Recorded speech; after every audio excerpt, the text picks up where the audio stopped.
Secara pribadi saya melihat penelitian Imad ini keren banget, Ya, gitu. Kokoh gitu loh. Ya, kesimpulannya Solid. masuk di akal gitu. Masuk ya. di akal. Kenapa baru ada berabad-abad setelahnya penulisan itu? Nah, kritik-kritik ini kan bagus sebetulnya. Iya. Dan orang harus merespon itu dengan sikap ilmiah juga. Kalau memang wah ini salah, berikan bukti yang kemudian mengcounter, membantah apa yang dikatakan oleh Imad melalui tulisannya. Kan menarik kalau begitu. Kalau orangnya alim, orangnya baik, dan dia guru kita, tetap guru kita. Orang yang di dalam dirinya ada darah Nabi Muhammad, katakanlah seperti itu, nyambung nasabnya, pasti mulia. Nggak ada yang pakai nama suku-suku di zaman Nabi itu.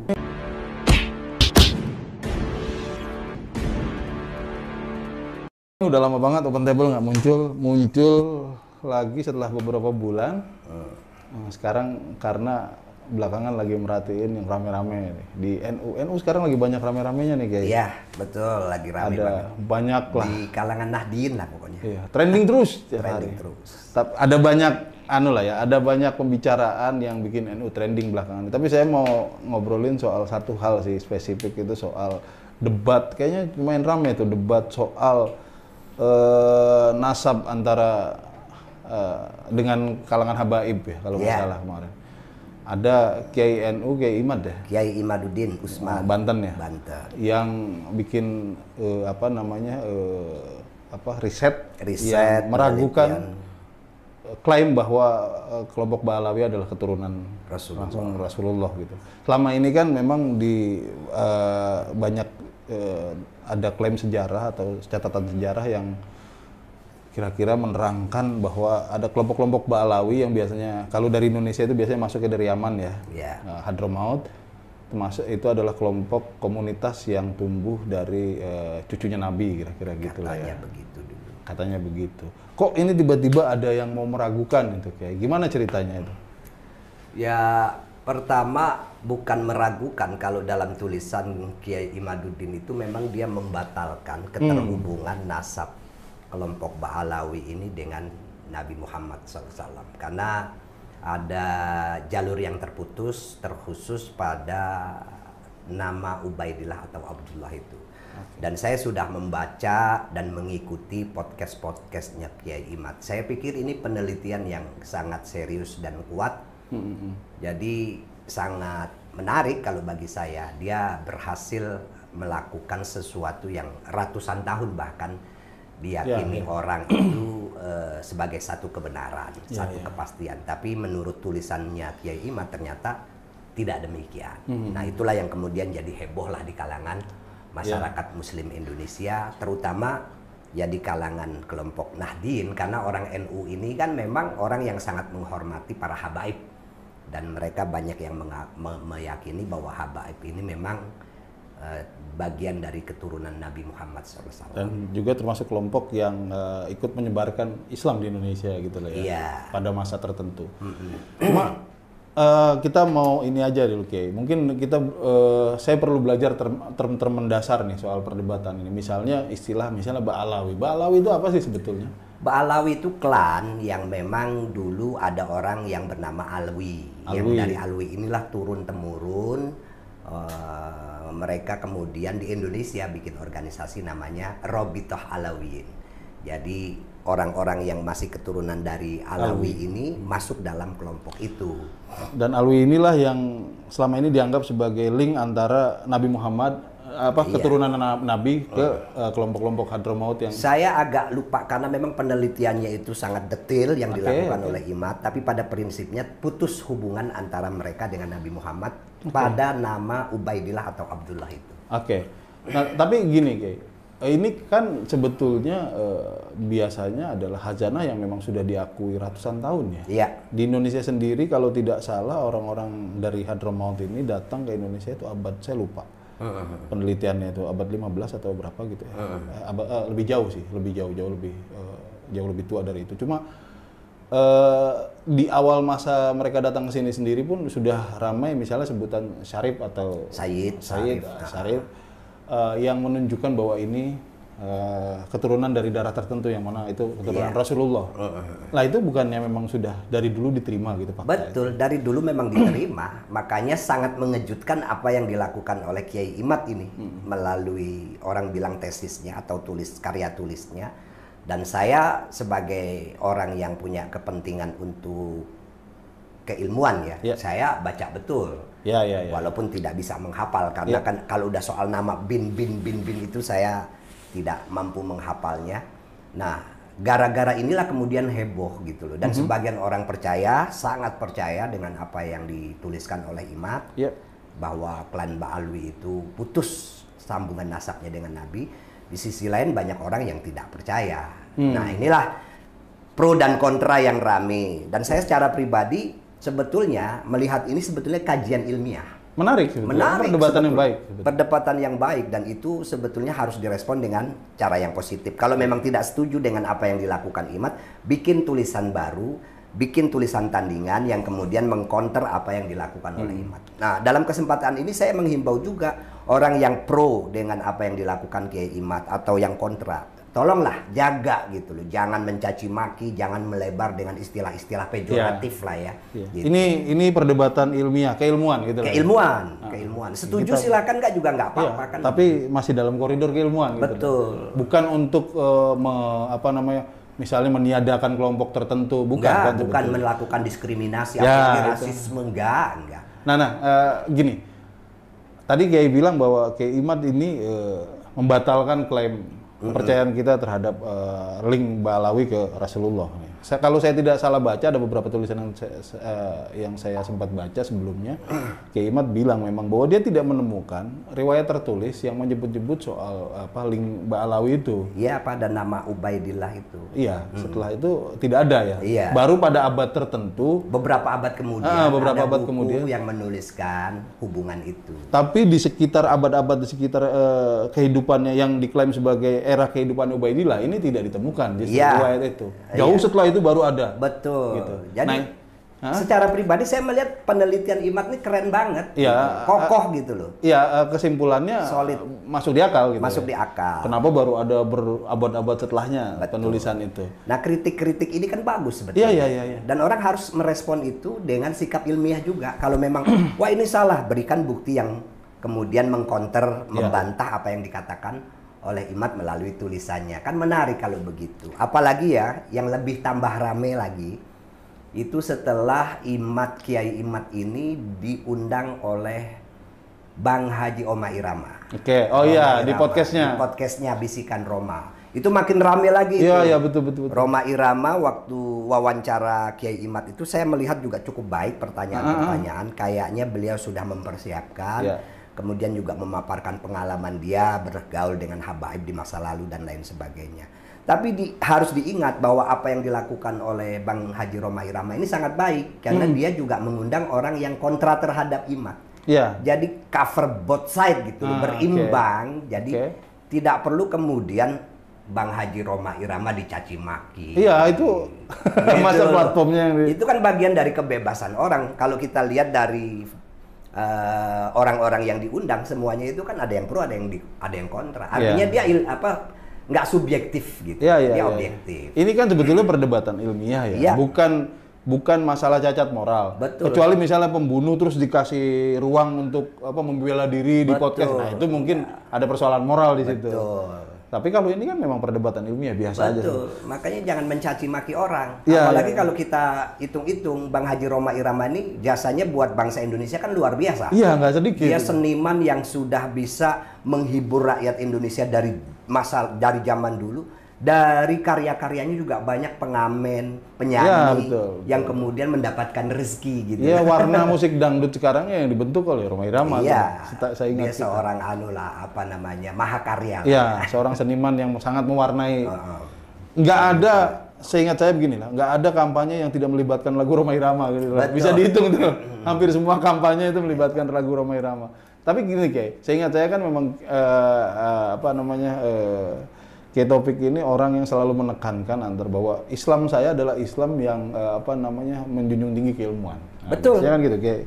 Nah, ini seneng banget nih dapat kajian kayak gini. Iya. Tapi saya pengen nanya aspek lainnya. Misalnya selama ini kan juga ada aspek rasional dalam Islam, biasanya orang membahas itu, tapi juga ada aspek misalnya rasa hormat terhadap orang yang misalnya kiai atau habaib atau orang-orang yang punya keistimewaan dalam agama gitu misalnya.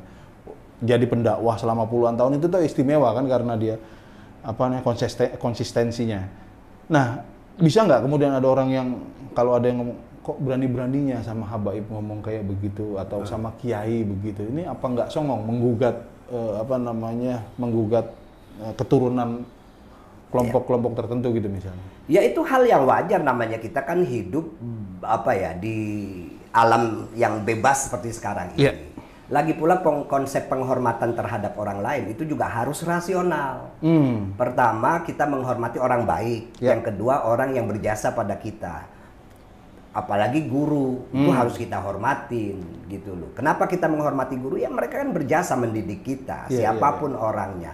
Bahkan kalaupun umpamanya ada seorang budak gitu loh, dia kok ngajarin kita tentang satu ilmu gitu, ya tetap harus kita hormatin gitu loh. Nah soal kemudian bahwa orang itu berani mengkritik dan lain sebagainya, karena tidak ada yang sakral sebetulnya gitu. Iya. Bagaimana dengan keturunan? Keturunan orang misalnya ya tadi Rasulullah, orang yang kita anggap orang suci, ini keturunan Rasulullah loh. Iya. Beda sama yang lain, bener nggak begitu? Asumsinya dalam Islam. Yang dikritik oleh Kiai Imad ini kan terutama pada klan Ba'alwi ini bahwa mereka itu bukan keturunan Nabi, keterputusan gitu loh. Justru ini sesuatu yang sebetulnya ya harus direspon dengan sikap bijak, kemudian dilihat apa betul gitu loh. Karena bagi saya pribadi, orang kalau bawa-bawa nama Nabi Muhammad itu kan harus lebih hati-hati. Berat lah ya. Jadi kalau pakai standar moral ada orang buruk perilakunya, tingkah lakunya buruk, omongannya kasar, kalau dengerin kita itu nggak enak banget. Kok dia mengaku punya darah Nabi di dalam dirinya? 1000% saya nggak percaya gitu loh. Karena kalau ada orang di dalam dirinya ada darah Nabi Muhammad, pasti sopan, pasti santun seperti Nabi Muhammad, pasti. Tapi kalau bertentangan dengan itu, saya nggak percaya. Oke, tapi di luar perdebatan ini, sebetulnya Islam itu bagaimana sih? Misalnya, bagaimana Islam memosisikan misalnya keturunan Nabi? Ya. Apakah memang harus diistimewakan atau diberi perlakuan tertentu atau bagaimana? Sebetulnya tidak ada yang diperlakukan istimewa secara berlebihan, bahwa keluarga Nabi memang beda dengan keluarga yang lain. Betul, istri-istri Nabi juga beda dengan istri-istri orang lain. Makanya Nabi Muhammad begitu meninggal dunia, istri-istrinya itu tidak boleh dinikah oleh orang lain. Karena apa? Mereka statusnya adalah ummahatul mukminin, ibunya orang-orang beriman. Jadi tidak boleh dinikah. Itu keistimewaan mereka. Nah, keistimewaan keluarga Nabi itu yang disebut dengan Ahlul Bait di masanya itu kan bisa kita sebut Fatimah, Hasan, Husain dan Ali. Itu memang orang-orang mulia gitu loh. Orang-orang mulia dan harus dimuliakan. Tapi kalau di zaman sekarang mengklaim bahwa mereka punya darah keturunan dengan Nabi Muhammad, ya pertama tetaplah kita kembali kepada ajaran Islam yang mendasar bahwa manusia itu dinilai dengan ilmu dan akhlaknya. Kalau bahasa Al-Qur'an itu pakai takwanya. Ayatnya jelas itu. Inna akramakum indallahi atqakum. Jadi bukan anaknya Kiai Taufik gitu misalnya dinilai lebih mulia gitu, nggak ada gitu. Nggak ada. Artinya begini, kalau Islam itu mengajarkan kita, hatta ada orang yang kita tahu dia lahir dari hubungan antara laki dan perempuan di luar nikah. Ya kan? Tapi kok perilakunya baik gitu loh. Perilakunya baik. Kemudian punya ilmu yang cukup untuk kita dengarkan dan lain sebagainya. Tidak pernah menyakiti orang. Ya kita muliakan. Tidak perlu melihat ke orang tuanya begitu. Kalau kata Nabi, lihat manfaatnya bagi orang sesama gitu lah. Iya, apalagi Nabi pernah bersabda, khairun nas amfa'uhum linnas. Manusia terbaik itu adalah orang yang paling banyak manfaatnya. Dan lagi pula, wala taziru waziratu wizra ukhra. Orang itu tidak bertanggung jawab atas dosa yang dilakukan oleh orang lain. Seorang anak tidak bertanggung jawab atas dosa yang pernah dilakukan oleh ayah ibunya gitu loh. Dia sebagai orang harus dilihat perilakunya, sikapnya dan lain sebagainya. Islam itu luar biasa. Islam itu egaliter. Islam itu sangat anti diskriminasi. Tidak ada di dalam Islam itu perbedaan suku, kemudian yang suku ini mulia, suku ini tidak ada. Siapa lebih mulia, nggak ada gitu. Dan Nabi Muhammad ketika beliau menjadi pemimpin di tengah masyarakat waktu itu para sahabatnya itu sudah tidak menonjolkan kesukuan. Iya. Ya kan? Kita kenal Abu Bakar, itu kan dari suku Taim. Ya. Tapi tidak menyebut Abu Bakar At-Taimi umpamanya. Ya. Tapi Abu Bakar As-Siddiq dengan gelar-gelar yang kemudian memang berangkat dari sikapnya, akhlaknya. As-Siddiq itu artinya orang yang mudah percaya pada Nabi Muhammad. Ini didapat karena Abu Bakar ketika dapat kabar Nabi Muhammad mengalami Isra dan Mi'raj, diceritakan Abu Bakar langsung percaya. Bahkan beliau mengatakan, jangankan cuma sekedar Isra dan Mi'raj, peristiwa lebih besar itu kalau Nabi Muhammad saya langsung percaya. Maka kemudian dapat gelar As-Siddiq. Umar bin Khattab, gelarnya Al-Faruq karena orangnya tegas. Al-Faruq itu artinya etos pembeda antara hak dan batilnya itu tegas banget. Dan macam-macam lah kalau sama Umar. Ya kan? Nggak ada itu orang salah ya tetap salah, orang benar ya tetap benar kalau di mata Umar gitu loh. Dan dia dari suku Adi, nggak pernah disebut Abu Bakar Al-Adi gitu. Begitu juga Utsman umpamanya itu dari Bani Umayyah, nggak pernah disebut Utsman Al-Umawi. Ali dari Bani Hashim, Ali Al-Hashimi, nggak ada. Ali ya Al-Murtado, Utsman Dzulnitaqain dan lain sebagainya gelar. Nggak ada yang pakai nama suku-suku di zaman Nabi itu. Jadi memang kualitas personanya ya. Kualitas personal, akhlak gitu loh, loyalitas terhadap ajaran Islam. Ada yang terpercaya, ada yang tegas, ada yang berilmu, gitulah kira-kira ya. Jadi memang apa yang dikerjakan selama hidupnya, bukan apa yang dikerjakan oleh nenek moyangnya, kira-kira gitu. Bahkan Nabi Muhammad itu sangat menghormati orang seperti sahabat Bilal bin Rabah. Yang budak. Kita tahu dia mantan budak, berkulit hitam legam, pernah dapat privilege dari Nabi untuk naik ke atas Ka'bah mengumandangkan azan. Orang pertama. Iya, bahkan ketika itu ada sebagian sahabat yang agak protes. Yang protes ini oleh Nabi berarti otakmu masih otak jahiliyah. Iya. Otak jahiliyah. Orang mikir kok dia sih? Siapa dia gitu. Jadi orang ya dengan sukunya merasa lebih mulia dari suku lain, itu jahiliyah, sudah jahiliyah. Itu dibuktikan dengan Bilal itu dikasih kepercayaan yang penting. Sampai sekarang namanya diabadikan ya. Betul. Jadi kalau kita sholat Jumat, yang azan itu disebut Bilal. Dari nama Bilal bin Rabah. Betul. Tapi kayak gini, pertanyaan saya sebaliknya misalnya. Apakah misalnya gini lah, kalau ini tidak terbukti, misalnya anggaplah Kiai Imad benar. Bahwa klaim keterikatan dengan darah Nabi itu tidak bisa dibuktikan. Ya. Apakah dengan begitu kemudian mereka punya privilege yang lebih rendah gitu misalnya, lu jangan jadi dai lu, gitu. habaib gitu. Kalau orangnya alim, orangnya baik dan dia guru kita, tetap guru kita, tetap kita hormatin siapapun itu. Saya punya guru umpamanya atau sahabat lah yang baik, kebetulan dia dari kalangan habaib. Tapi saya kemudian meyakini apa yang dituliskan oleh Imad bahwa tidak ada hubungannya dengan darah Rasulullah ini orang gitu. Ya tetap saya hormatin karena dia orang baik gitu loh. Ataupun kalau dia keturunan Bromo Corah gitu misalnya, ternyata dia guru agama yang baik gitu, ya tetap dihormati. Iya, hatta katakanlah mohon maaf ibunya itu ada orang gitu, ibunya seorang pelacur, tapi dianya baik, pinter dalam berbagai hal gitu loh. Kemudian akhlaknya juga baik. Kita hormatin.